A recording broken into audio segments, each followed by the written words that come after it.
So lucky, and such a weird feeling, I think, for England fans to see such a dramatic finish and way to advance, but actually feel like what a weird game to go through on. Because let's be honest, it was pretty crap, wasn't it, Dave? I'll start with you. Let's talk about that weird feeling England fans are feeling right now, because again, England flattered the deceived, didn't they? They set up slightly differently with Kobbie Mainoo, but there weren't enough changes, I don't think, to satisfy England fans' kind of urge to kind of press on and to kick on and to take the game by the scruff of the neck. And it's probably the worst performance of the tournament so far, I think, wasn't it?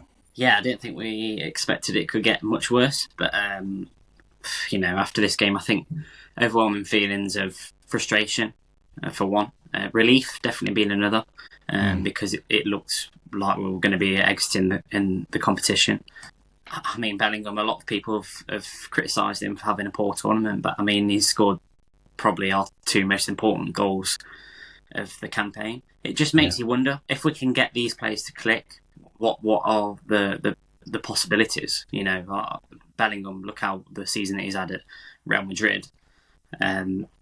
He is a match winner, and I think you find it difficult to see a team without him in there, even though he's performed, not to the best of his abilities. Yeah, do you know what? I think I'd probably disagree with a fair bit of maybe how you and Dave are feeling. I think actually, I don't think it was our worst performance of the tournament. I think it was some individuals' worst performance of the tournament.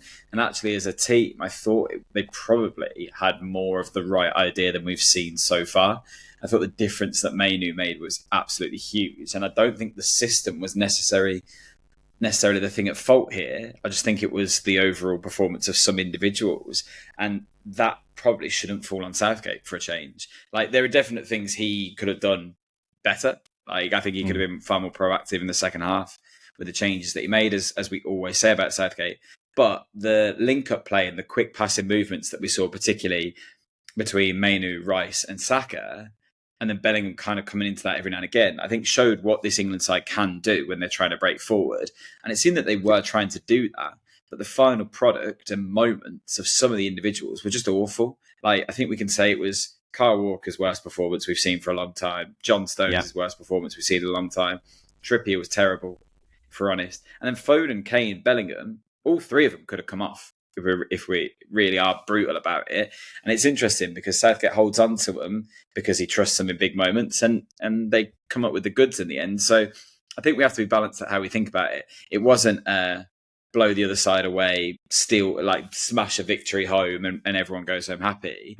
But they won a game of tournament football, and ultimately that's what they need to do. And sometimes you need that resilience to just hang on in there and don't give up. How many other teams would have given up in the 95th minute and just thought, yeah, we're going home now? So I think there has to be some credit as well for the fact that they stayed on in there. Oh, I agree. I think winning the game in any way, shape or form is what tournament football is all about, isn't it? And the preceding 95 minutes, I think, were a really difficult watch. And I think not seeing a shot on target was probably the most frustrating thing, especially when we had the tools to do it, but just not the end product to kind of produce it. So I think I can see why England fans are angry and a bit frustrated, but I also don't understand why in the middle of a tournament that would take over the overriding feeling. It's relief, like you say, more than anything. I would like to see us continue with Rice, Mainoo and Bellingham. I think it's just a case of maybe moving Foden out of the team for a while. And that's where I think England become more threatening, because I do think the best passages of play England had were when they were keeping the ball on the ground, playing quick passing between that triangle. Yeah. And it worked Absolutely. Really well until the last ball, because I think Bellingham was off his game a little bit. There were a couple of moments where he beat a couple of players and I thought, yeah, he's picking that confidence up again. But his passing, his final ball, it's always a bit off. Mm-hmm. And Kane, you can't drop Harry Kane. I understand that. But he's got to start taking him off earlier, because he gets the winner, and it looks like that's why we've stuck with him. But anyone would have put that away. He had miles of space in the middle of the box. He should have scored earlier. He had a free header earlier in the game that he completely scuffed wide as well. Like, I think he's performed so poorly, and they're the two that I think you've got to look at, whether Foden and Kane really are as effective as they need to be for England. Yeah, it's a bold call, I think, to do anything with them, isn't it? And I think that's what he's got to do. We've got to that stage now where we're playing a Switzerland team next who are absolutely in great form and do look like they could humiliate us if we show up in the same way again.